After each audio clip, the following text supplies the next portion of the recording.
Hello, everyone, and welcome to the Virtual Challengers podcast. My name is David, and today we are going to talk about something very, very important, which is what are virtual challenges? Today we're going to be solving that question. So let's start right up. So, the first thing we have to get familiar with is the terms or the common terms that virtual challenges are associated with. So we have virtual run, virtual adventure, and third, virtual race. You'll see across the internet that these terms generally connect with each other and they mean pretty much the same thing. We're talking about pretty much the same thing. Sometimes what you can actually see is that virtual runs are kind of particular to that specific activity, which is running, right? And sometimes you will see that some apps have the specific challenges for running, but generally all these terms connect.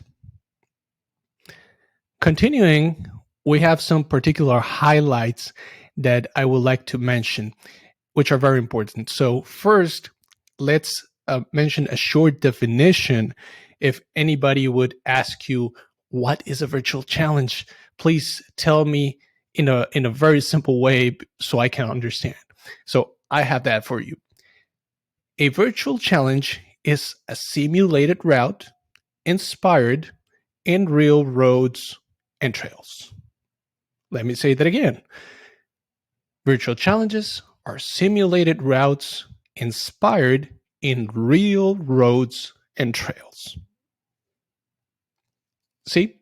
Sweet and to the point. Now, the next highlight is you don't have to be physically there as a regular run or marathon because it's a simulated route. And when you complete the route, you will receive a medal. You actually will receive a real medal, such as this one right here, which is very nice, very beautiful, very well crafted. Let me show you this other side right here. The front, the ribbon right here. And we will continue. Excuse me. We will be talking a little bit more about the medals in just a moment. Now, how can you complete a virtual run? So, since it is a simulated route, you can walk outdoor, you can run, you can use your bike, you can use your static bike or your spinning bike indoor, you can use your treadmill, any modality you want. And what you have to do is simply translate whatever activity you like into miles using the display on your bike or using a smartwatch, and take those miles, put them into your smartphone app, and you will start accumulating miles towards the specific challenge you are completing. You can also connect your smartwatch to your phone through the app, and it will automatically populate the distance for the different activities you are trying to complete. Now, I would suggest, as a side note here, that you dial or you input the distances manually so you have a little bit more control and precision on how many miles are you reporting to the app. Now, some important aspects about virtual runs is that you can complete them at your own pace and time. You don't have to, you can design the whole experience tailored to you, which is something great. I have to say it. I love that aspect of virtual challenges. You can also choose your favorite modality and even combine them. What I mean is that you can actually go outside and, let's say, run because you love running, or you can go and swim because that's what you like to do, or you can even combine those modalities, and in the app it will let you choose what modality did you do or that you selected that day. So if I run today, that's fine. If I'm doing if I'm stepping on the treadmill, that's completely fine. So that freedom is is one of the biggest selling points of virtual challenges. You can also, this is absolutely important, and it is that you don't have to wear specific gear for this. You can just throw in a t-shirt, you can throw in your favorite running shoes, and that's it. You go and crush your virtual challenge. That is part of that complete freedom I'm talking about. Also, and this is huge, you don't have to be an athlete to do this. You don't have to be an Olympic champion to do this. You don't have to be a professional. Anyone can do this. In the Facebook groups, you can see people, very, very young people, even children, doing this with their parents, all the way up to elderly people enjoying and trying to be more active. So, having said that, virtual challenges are pretty much about three things. Number one, health, being more active, being in a state of constant motion, helping your body burn calories, helping your body become more healthy. The second is enjoyment. It's all about having fun, tracking all the places that you have visited. And the final and most important for me is challenging yourself. Because as I said before, you can tailor this experience to you. You can decide how long are you going to take, what modality are you going to use, so on and so forth. And that's very important.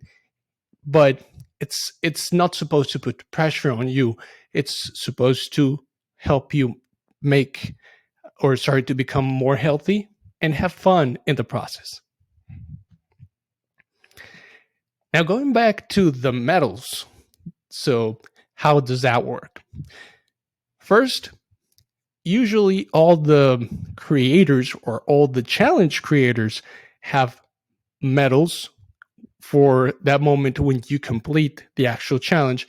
They will ship that medal to you, such as the one that I showed you before. This was shipped to me when I completed this challenge, and this is a 20-mile challenge, or 32 kilometers. It even says it right here on the top. It says 20 miles right here and 32 kilometers. So you will have that medal, physical medal, shipped to your house. And as you can see, they are very nice quality. They are excellent conversation starters if you display them in your living room. So that's a big one right there. The shipping for the medal is included on the entrance fee or in the participation fee, and this is just as entering to any other race that you can imagine. For example, if you're going to participate in the New York Marathon, you'll have to pay an entrance fee. If you're going to participate on the Boston Marathon, there's a participation fee as well.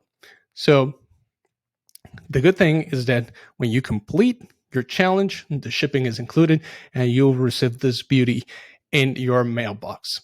And it's actually pretty exciting that you know that a medal is coming, that your next medal is coming, and it's really, you feel like a kid in Christmas just opening your brand new medal, and you knowing that you completed that challenge makes you very proud. Now, every challenge creator manages pricing differently, but you can usually find all these medals around the same range of prices. I'm not going to dive a lot on that right now. because every year they tweak the price, and depending on the creator, you can see if they have like discounts or sales, which often happens. So you can go to your favorite creator, and they often have sales for the end of the year, the beginning of the year, or at some point during special dates, and they will have great discounts for you. Now, for talking about challenge creators, the challenge creators, for me right now, there are three top challenge creators. Number one is called the Conqueror Challenges. I'm going to leave a link in our YouTube channel where you can find this video as well. Also, after the Conqueror Challenges, there's My Pacer app and yes.fit. Let me rephrase those again. The Conqueror Challenges, number one, My Pacer app, number two, and yes.fit, number three. Right now, those are the top creators, and they have this high quality medals that you can get after you complete your challenges. Okay, so making a short summary so far, virtual challenges are virtual routes inspired in real roads and trails, and they award you a medal at the end when you complete the challenge. You can complete every challenge in your favorite modality, even in your own house, which is huge. And they are a great way to stay active and challenge yourself. So I hope that with this episode, I have given you more clarity on what is a virtual challenge. And I hope you can share this with anyone that is actually thinking about virtual challenges so they can have more clarity as well. And maybe they can decide to join this great community. I'm not sponsored by any of these creators in any way, shape, or form so far. And this is a great way that I hope you can have a better aspect and a better understanding of what is a virtual challenge. In the next episode, we'll be talking a little bit more about virtual challenges. In the future, we will also be bringing guests that have completed different challenges, that have been in this exciting journey for many, many years. So I hope you have enjoyed this episode, and see you on the next one.